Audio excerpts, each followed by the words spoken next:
양평 고속도로 게이트에 대해서도 입장을 밝혀야 합니다. 대통령은 국민을 지배하는 이 통치자가 아니라 국민의 대리인이라는 사실을 한시라도 잊어서는 안 된다는 말씀을 드립니다. 우리 국민들이 화가 나는 것은 대통령의 이런 이율배반적이고 무책임한 태도라는 점을 직시하시기 바랍니다. 현 정권의 공공주택 정책인 뉴홈 금리는 동결해놓고 전 정부의 신혼 희망타운에 대해서만 금리를 차별 인상한 것 아니냐. 이게 대체 뭡니까? 정책 가지고 보복하는 것입니까? 치졸하다고 밖에 말씀할 수가 없습니다.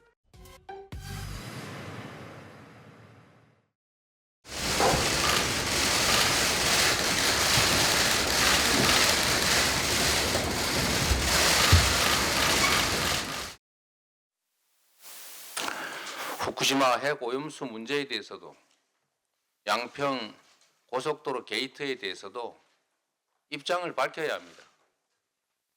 대통령은 국민을 지배하는 통치자, 이 통치자가 아니라 국민의 대리인이라는 사실을 한시라도 잊어서는 안 된다는 말씀을 드립니다. 후쿠시마 핵 오염수 투기에 대한 국민의 분노가 폭발하고 있습니다. 지난 주말에 대한민국 방방곡곡은 일본의 무도한 환경 침탈을 규탄하는 함성으로 가득했습니다. 국민 어느 누구도 세계의 우물인 태평양에 독을 푸는 일본의 환경 범죄를 결코 용납하지 않을 것입니다. 시대착오적인 방공선동에는 늘 앞장서던 대통령이 핵 오염수 투기 문제에 대해서는 참모들 뒤에 숨어 있습니다. 비겁한 일입니다. 우리 국민들이 화가 나는 것은 대통령의 이런 이율배반적이고 무책임한 태도라는 점을 직시하시기 바랍니다. 국민의 생명을 하찮게 여기는 권력은 반드시 심판을 받았습니다. 대통령과 정부 여당에 요구합니다. 지금이라도 일본의 망동을 반드시 막아야 합니다. 대통령이 직접 핵 오염수 투기 반대 의사를 천명해야 합니다. 그리고 일본을 국제해양법재판소에 제소해야 합니다. 어민과 수산업계가 입을 현재적 그리고 잠재적인 피해를 줄이기 위한 대책도 즉각 제시하기 바랍니다. 일본의 핵 오염수 투기를 감싸고 돌면서 국민의 절규와 한탄을 끝내 외면한다면 민심이 그리고 역사가 심판할 것입니다.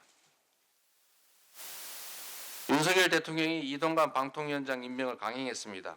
민심과 여론이 뭐라 하든 방송을 장악해서 언론 자유를 말살하겠다는 선전포고 아니면 무엇이겠습니까?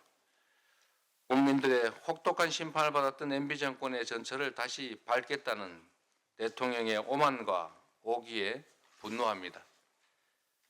경고합니다.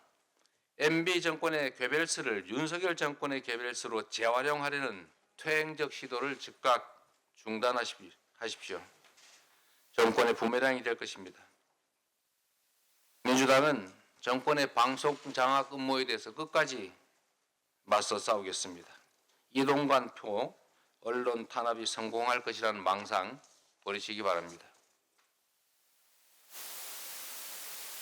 이거 참 할 말이 너무 많아서 좀 그렇긴 한데 이 말씀을 안 드릴 수가 없습니다. 경제 운용에 있어서 이 정부의 원칙이 뭔지 이해하기가 어렵습니다. 정부가 내년도 국가 R&D 예산을 무려 13.9% 삭감했다고 합니다.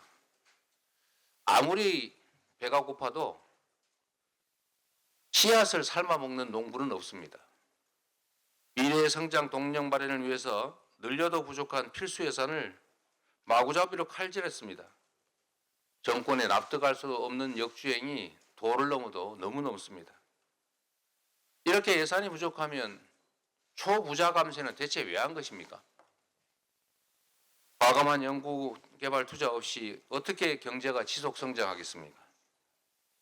정부가 함부로 삭감한 R&D 예산 반드시 복원시키도록 하겠습니다.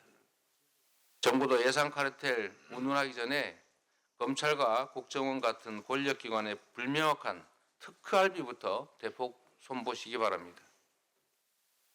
정책을 하면 차별이 있어서는 안 됩니다. 정부가 신혼 희망타운 대출 금리를 갑작스럽게 인상했다고 합니다. 현 정권의 공공주택 정책인 뉴홈 금리는 동결해놓고 전 정부의 신혼 희망타운에 대해서만 금리를 차별 인상한 것 아니냐라는 지적이 나옵니다. 이게 대체 뭡니까? 정책 가지고 보복하는 것입니까? 치졸하다고 밖에 드릴 수가 없습니다. 국민을 위해 필요하다면 남의 정책이라도 빌려 쓰는 게 집권 세력으로서의 도리입니다. 전임 정부의 흔적을 모두 지워버리라는 이런 헛되고 졸렬한 집착 버리고 민생 문제 해결에 집중하기를 권합니다.